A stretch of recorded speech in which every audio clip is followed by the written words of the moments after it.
This pitcher just did something that nobody in high school has ever done before. Jack Bauer just hit 103 miles per hour on the mound as a high schooler, setting the fastest pitch ever thrown by a high school pitcher in history. This has beat anybody of all time, including the list of all the fastest pitchers previously. 102 miles an hour by Hunter Green, 102 miles an hour by Riley Pint, 102 miles an hour by Tyler Kolek. His own record at 102 recently, his own record at 102 a couple months ago that he did at 102.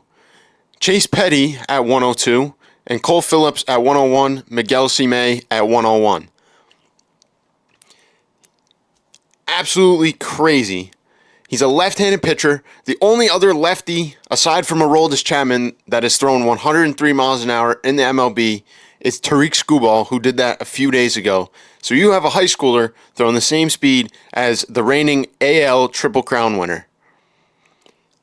Pretty crazy. I don't think anybody could have seen this coming, but it is official. Jack Bauer hit 103 miles per hour on May 31st, 2025. It is without a doubt verified the fastest pitch in history for a high school pitcher, and nobody's talking about it, which I can't believe.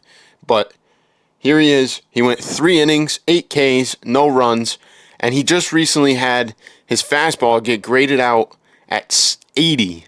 So he officially has an 80 grade.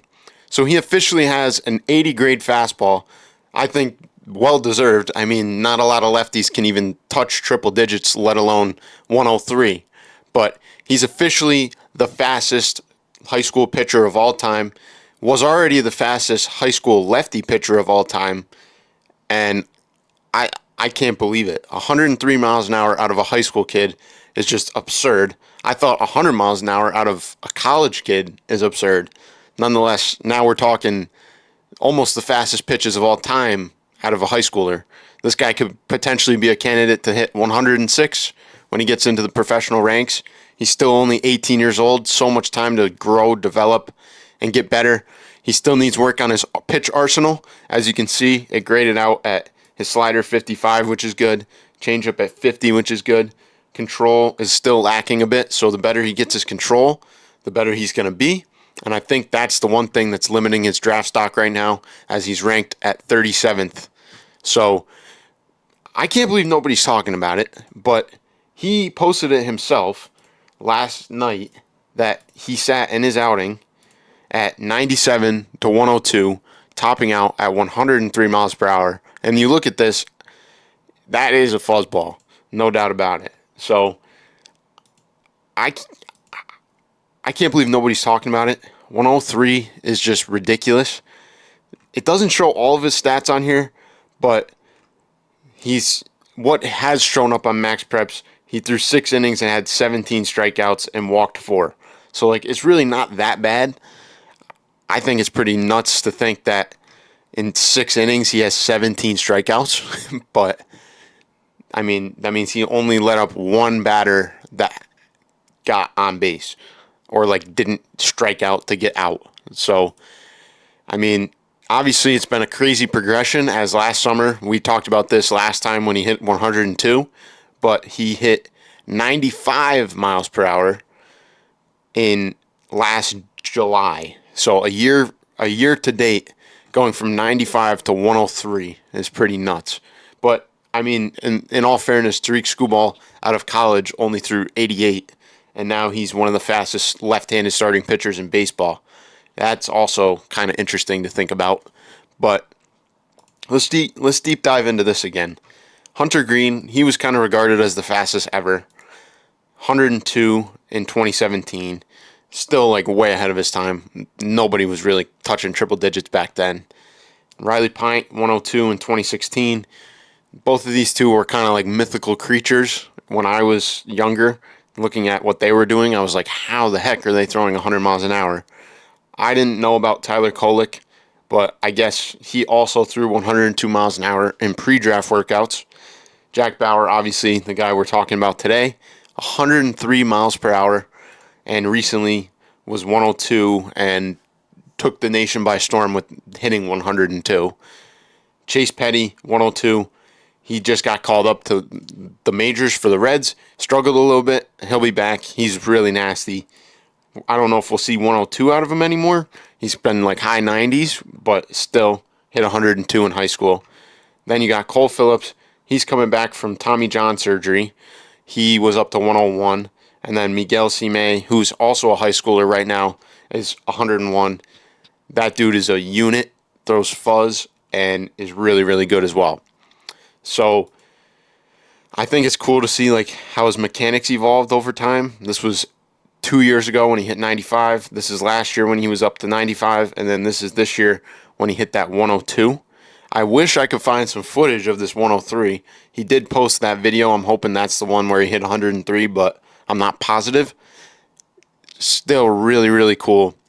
I think by far, hands down, the best left-handed pitching prospect we've ever seen. I mean, an 80 grade fastball from a left-hander is not something you see every day. And I mean, they literally acknowledge he transformed his body as well as his stuff and his strike throwing, and he shocked evaluators by touching 100 miles an hour in his first start this year and 102 in his third start.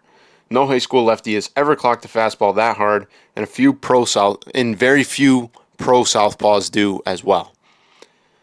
Teams still aren't sure what exactly to make of Bauer's massive velocity jump. He pitched in short stints while topping out at around 95 in the third inning. His high spin slider now arrives in the low 80s with sweep and shows signs of becoming at least a solid offering. He's displaying more feel for his mid 80s changeup with depth as well. So basically what they're saying is he comes out really strong and then sort of the velocity dips down. But at the same time, you're talking about an 18-year-old trying to throw some of the fastest pitches we've ever seen. He's 2.5 miles an hour off the fastest fastball in history. So it does raise a question, what can you expect out of him in the future? I think it's dependent on how they track him. Like if he becomes a starter, you're not trying to get him to throw 105. You're trying to get him as repeatable as possible at 97 to 100. And I think he's more than capable of doing that. If you want to make him a reliever and be the next Aroldis Chapman, you can do that too. So the versatility is there. I don't see why you wouldn't want this guy in the first round. 103, fastest fastball of all time. It's not like you have to be like, oh, he's a high school righty, he's going to blow his arm out. He's a high school lefty. They love high school lefties, and he's doing it faster than anybody out there. Why not?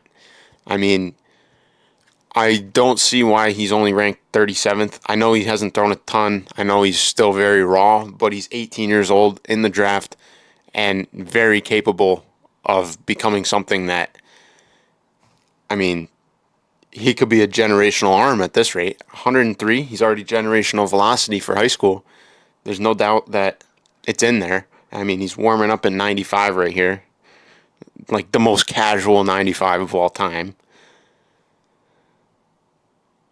First pitch, 98.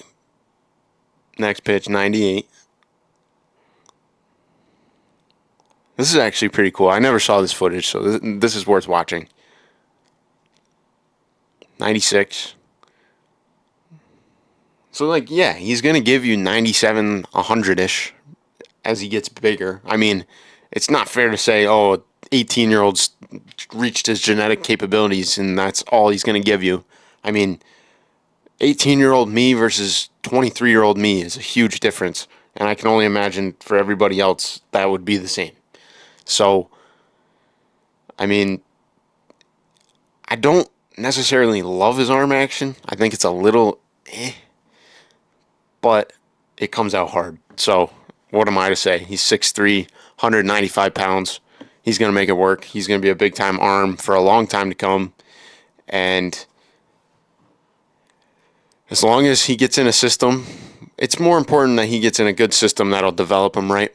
Somewhere like, I don't know, one of the better developmental minor league systems. You don't want to put him in a position where he's with like a team that's not going to help him get to the next level and elevate himself. Like, hopefully some team bets on themselves, really trusts their minor league system to develop him and then bring him to the top. Because you don't want him in a bad system where he gets lost because this guy is way too good to be in that position. As long as the fit's right, he should go wherever the fit is right, hopefully, and get drafted by that team, because you don't want to screw this one up. This kid is super special, super talented, and yeah, I mean, 80 grade fastball, 103 miles an hour now, fastest fastball in high school history. I don't know if we're going to see 103 out of a high schooler anytime soon. It's pretty crazy. But if you haven't already, be sure to like and subscribe. We're on a mission to reach 100,000 subscribers before 2026. I greatly appreciate the support. And with that, we'll see you guys soon.